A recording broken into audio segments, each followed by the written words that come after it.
The man whose name is synonymous with greatness was once an absolute drunk. Bro, Oda Nobunaga was at high society meetings like, I'm drunk right now. man, if you've ever been worried about your alcohol intake and feel like a loser, this is the story to let you know that it's not too late. Your drunk ass might yet unify your country and kill thousands of people because anything's possible! Also, Oda Nobunaga's story is a surprising inspiration for Game of Thrones, so I'll throw up a Game of Thrones counter in this video. I don't know on which side, but Oda Nobunaga's story, like most stories, starts with his birth in 1534 in the province of Owari. He was born into the Oda clan, a relevant clan, so Nobunaga was born into nobility and power, just living it up every day, like. I'm bringing sexy back. Young Nobunaga had a terrible reputation, and it would be easy to think that it was due to him being entirely spoiled, but nah, it was mostly just him drinking. Dude cared more about how fun the company was and how much the company could drink than who the company was. So he hung out with the peasants and the rich alike, which sounds great now, but was a problem for the nobility at the time. You can't do that if you're one of the rich guys. And it didn't help that all the while, Nobunaga dressed like an ancient Japanese pimp, just flashy as hell. I'm bringing sexy back. Even his own father's sudden death at age 41 didn't straighten young Nobunaga out. At his dad's funeral, Nobunaga acted every bit like the nickname he had famously become known under, Otsuke, the Great Fool. Then 17-year-old Nobunaga would not stop his ways or his drinking even on this very day of the funeral, just doing his thing, talking about, I could do this all day. All day! All day! All day, son. But of course, every black sheep in a noble Japanese family has an epic old sensei that is dedicated to changing the black sheep and helping them grow. And Nobunaga's sensei really took that dedication, that duty to the next level. Man, he wrote a letter to Nobunaga asking him to please change his ways, and to make sure Nobunaga gets the message, the sensei then stabbed himself and signed the letter with his own blood and then bled to death. A letter signed in death blood will make anyone give up drinking with a quickness. So in the wake of his father's death, his sensei's death, Oda Nobunaga completely cleaned up his act, just in time to be sucked into the power vacuum Papa Oda's death left behind within the clan.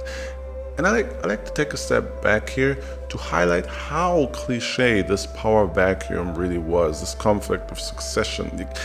Right here in the Oda clan, you literally have the tough-nosed, shady uncle, the do everything by the book, I was born to be a successor but lacked the heart brother, and the drunk with the secret potential who was basically Jon Snowing the throne situation. I don't want it.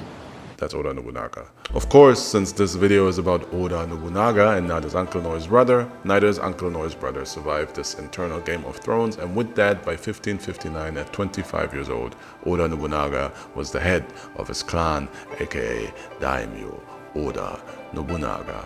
This made Oda Nobunaga one of the 12 important daimyos in the country, with each daimyo ruling his respective clan, his respective lands, and all of the clan's lands, in turn making up all the relevant powers of Japan, or all of Japan.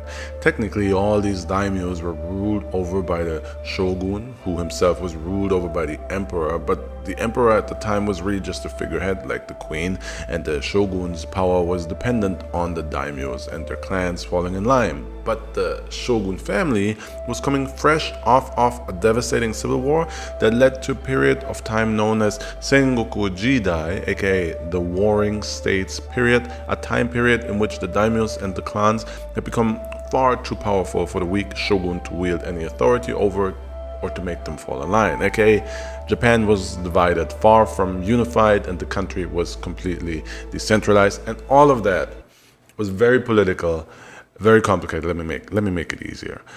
Imagine it like Game of Thrones after Robert Baratheon died. Technically, there was a king, a person in charge, but no one really respected him and everybody wanted to be king themselves.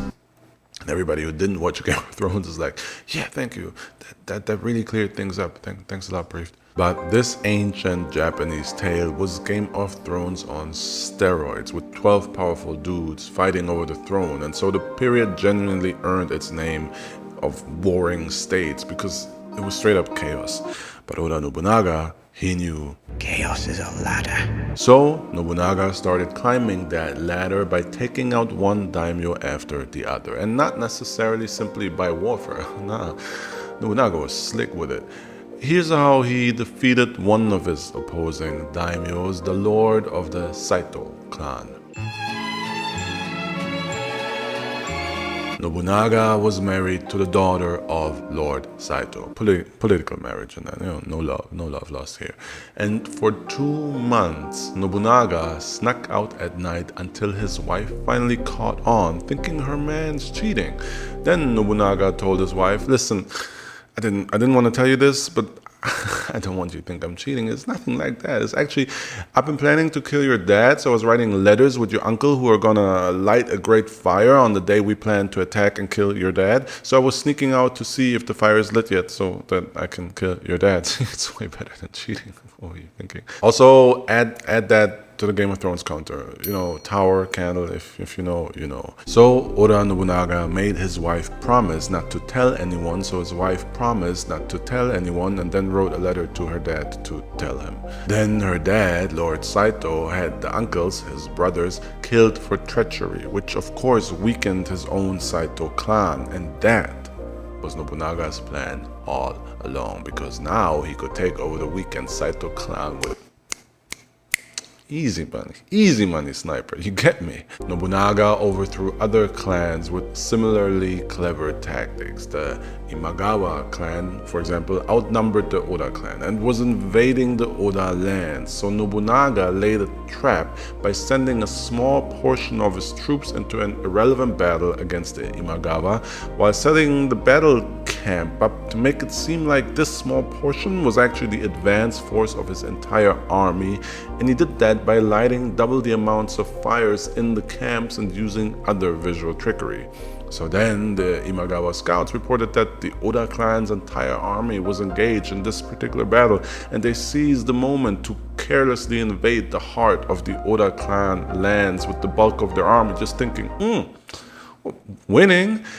Took over the Oda territory with ease. The Imagawa clan let their guard down, they celebrated and got absolutely wasted. Of course, all this time Oda Nobunaga's army was lying in wait, surrounding the enemy, sneaking up on the unsuspecting drunks at night and slaughtering everybody. Sacrificing a part of your army to fool the enemy, count it. Sneaking up on a party and turning it into a bloodfest, Kobe. That's counted for all those who are in basketball. Kobe! Oda Nobunaga was a beast in battle and employed many more brilliant war tactics, also revolutionizing the use of firearms in Japan at the time. But there are other videos that go into greater detail on his war stuff. You know, that's an assist from me to them. And his creative violence was very much owed to this brash and unpredictable nature that had once earned him the nickname the Great Fool. Except now that unpredictability made him a tough enemy to plan for, even tougher now that the warmongering Oda Nobunaga had gotten a taste for blood and developed a cruel nature and a ruthlessness that he was using to paint Japan as he sees it. Make no mistake about it. Even though I'm at times painting an endearing pretty picture of a drunk turned unifier here, Oda Nobunaga was a straight up killer. Countless people lost their lives in his obsession to unify Japan under his banner. And then there was also his personal vendetta against Buddhism. Once, Oda Nobunaga came across a Buddhist monk that traveled from village to village, spreading Buddhist teachings and the path to enlightenment. When Oda Nobunaga came across said monk, he was so annoyed by this nonsense that he forced the monk to commit suicide in front of him and come back as his enlightened self if he's so special. He didn't come back because that's not how enlightenment works at all. And I don't think Oda Nobunaga cared about that. And also, that's not the worst thing Oda Nobunaga did to Buddhists. No, the worst thing he did to Buddhists would be him attacking one of Japan's biggest Buddhist temples that housed children and women, entire families, and burning it all and all its people to the ground, to ashes. And of course, there was more to it than just the hatred for religion. At the time, there existed a Buddhist faction called Izahikwe, who was very opposed to the ideas of oppressive rulers and very skilled in combat, and they were quite the violent opposition to Oda Nobunaga and a thorn in his side, so he decided to go season 8 Khaleesi over their Buddhist holy home. And I'm just telling you this so that you know that Oda Nobunaga had no chill, and a lot of blood was shed in achieving his dream of achieving a forced peace. I'm just saying, flip the perspective slightly, and Oda Nobunaga becomes Uchiha Madara from Naruto or Ozymandias from Watchmen. Just food for thought. Eventually, Oda Nobunaga subdued many other clans. It became so powerful as a daimyo that he was more influential than the shogun. And while many tried to take him down, none succeeded. And so for 10 years, Nobunaga effectively ruled Japan. It didn't help that the shogun family of the time, the Ashikaga, were killing each other over the title of shogun. So it just so happened that the younger brother of the recently assassinated Ashikaga shogun sought revenge against the usurper shogun, and to get this vengeance he needed a powerful ally, and there was no one more powerful at the time than Oda Nobunaga. Plus, if Oda Nobunaga could help the new shogun into his position, the shogun would essentially become a puppet to the Oda clan, you get me? So Nobunaga did exactly that, and when the new shogun then got tired of Nobunaga pulling the strings behind the scenes and tried to cut ties, Nobunaga cut his life short.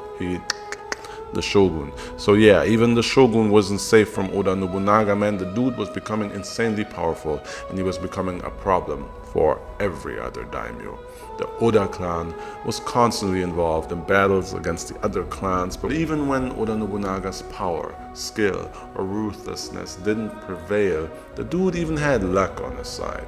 The one daimyo who defeated the Oda clan at the Battle of Mikatagahara, marched against Oda and had a shot at taking Nobunaga down, died of a disease in 1573. Just Oda caught a lucky break, and now Oda Nobunaga was on a surefire path to officially unify Japan under his banner and be granted the appropriate title. But before that happened, Nobunaga fell victim to a good old backstabbing from within his own ranks. A samurai from Oda's very own army turned on him, Akechi Mitsuhide. But this is not a Brutus Caesar. How could you be a traitor? Nah, not that type of situation, man. Listen, rumor has it that Mitsuhide defeated an enemy clan under Oda's banner for Oda Nobunaga and promised the head of that defeated clan mercy should he surrender to Nobunaga. But when he brought him before Nobunaga, Nobunaga preferred to have the clan head's head on a spike. The dead man's retainers later blamed Mitsuhide for breaking his word and honor and decided to honorably murder Mitsuhide's mother. So yeah, Mitsuhide had cause to betray Oda Nobunaga, and he must have had some sway too, because he was able to convince 13,000 others to betray Oda Nobunaga along with him. And being part of Nobunaga's army, he had enough inside knowledge to know exactly when the Oda armies were busy elsewhere and when the Lord's defenses were low, and the traitor used that knowledge to strike when Oda Nobunaga only had 200 men to defend himself against the 13,000 traitors. The battle, of course, was no battle at all. Oda Nobunaga's men were slaughtered, his castle was burned, and before Nobunaga burned to death himself, he committed seppuku, ritualistic suicide in which you slice open your own stomach while another cuts your head off. And do you remember Oda Nobunaga's sensei, whose suicide straightened Nobunaga up in the first place and set him up on this path to glory? Yeah, Oda Nobunaga ended his life in the same manner, a tragic symmetry, if you will. But that was not the end of all that Oda Nobunaga had worked for, though, because the groundwork he laid was so robust and so close to a unified Japan that two of his closest and most trusted allies picked up where he left off. Toyotomi Hideyoshi and Tokugawa Ieyasu continued and later fulfilled Oda's dream of a unified Japan, the Japan that we know today. And that's why all three of them are known as the three great unifiers of Japan.